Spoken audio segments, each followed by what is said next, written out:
Hello বন্ধুরা, আমি ঝন্টু মিস্ত্রি। তো আজকে তোমাদের এই ভিডিও দেখবো নালা কীভাবে করবেন, অর্থাৎ নালা বা ড্রেন যে আছে বড় বড় নালা ড্রেন সেগুলো কীভাবে করবেন সেই ব্যাপারে এই ভিডিও কথা বলবো। তো ভিডিওটা শুরু থেকে শেষ পর্যন্ত দেখবেন। নতুন হলে চ্যানেলটা সাবস্ক্রাইব করবেন, ভালো লাগলে ভিডিওটা লাইক করবেন, অন্যকে শেখার জন্য ভিডিও অবশ্যই শেষ করবেন। তো বন্ধুরা, তোমরা যদি এরকম বড় নালা করতে চাও বা ড্রেন করতে চাও, ছোটো হোক বড় হোক, কাজের সিস্টেম সব একইতেই।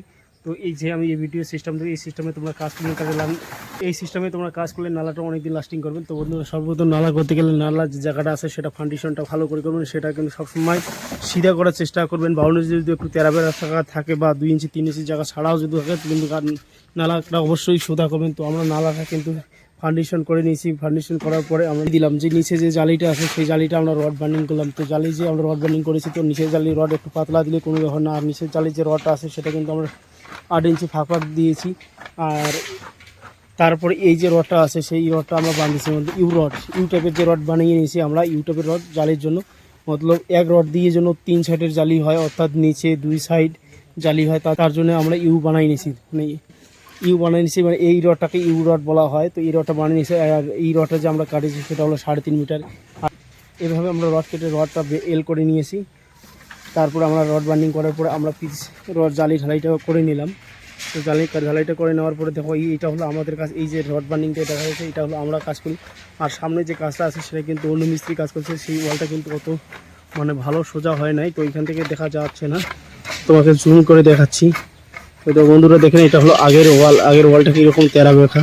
তো সবসময় বন্ধুরা কাজটা একটু সিধা করার চেষ্টা করুন। আর এই যে ওয়ালটা আমরা বানাইতেছি এটা হলো আমার ওয়াল, আমরা বানিয়েছি এটা। আর আমাদের ওয়ালটা কিন্তু সিধা থাকবে, সিধা রাখবো, সিধা দেখেই কাজ করবো। এই ঢালাই করে নিয়ে ঢালাই শেষ করে দেবো।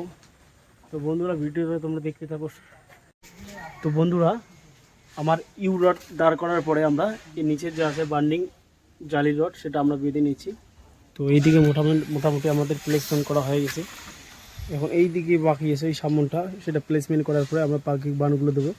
আর এইদিকে শাটারিং চলছে। তো আজকের কাজের এইটুকুই চলছে, আমরা করতেছি। তো এরপরে হয়ে গেলে পরে আমরা পিসিসি ঢালাই করবো। পিসিসি ঢালাই পরে লেআউট। তো নালা যদি তোমরা করতে চাও, সর্বপ্রথম আছে নালাটা ফাউন্ডেশন করবেন। ফাউন্ডেশন হয়ে গেলে তারপরে পিসিসি ঢালাই করবেন। পিসিসি ঢালাই হয়ে গেলে এই রড বার্নিং করবেন, যে ইউ রড সেটা আগে বাঁধে নেবেন। তো তোমরা যদি সোজা করে বাঁধতে চাও অবশ্যই এরকম একটা বাঁশ বেঁধে দেবেন। বাঁশ নিয়ে এই সাইডে বেঁধে দেবেন, তাহলে তাড়াতাড়ি কাজ হবে।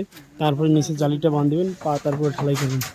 তো আমাদের সোলিং পিসিসি ঢালাই হয়ে গেছে, রড দাঁড় করে গেছে। এখন যে নিচের বাইন্ডার রডগুলো সেগুলো আমরা বাঁধ দিচ্ছি। তো বাঁধা হওয়ার পরে ঢালাই করব। তো দেখতে দেখেন এতটুকু আমরা কাজ করলাম।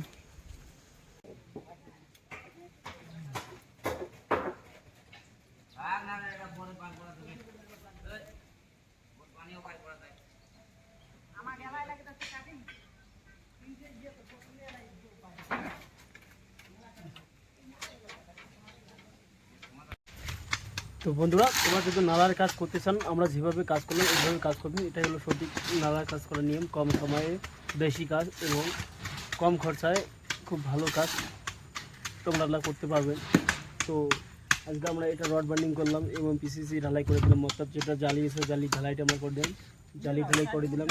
করে দেওয়ার পরে আমাদের এখন মোটামুটি সন্ধ্যা হয়ে গেছে, আমাদের কাজ শেষ। সুবিধা হলে অবশ্যই কমেন্ট করবেন। আর নতুন হলে চ্যানেলটা সাবস্ক্রাইব করুন, ভালো লাগলে ভিডিওকে লাইক করুন। তো ভিডিও আজকে এখানে শেষ করে দিলাম। সুস্থ থাকো, ভালো থাকো।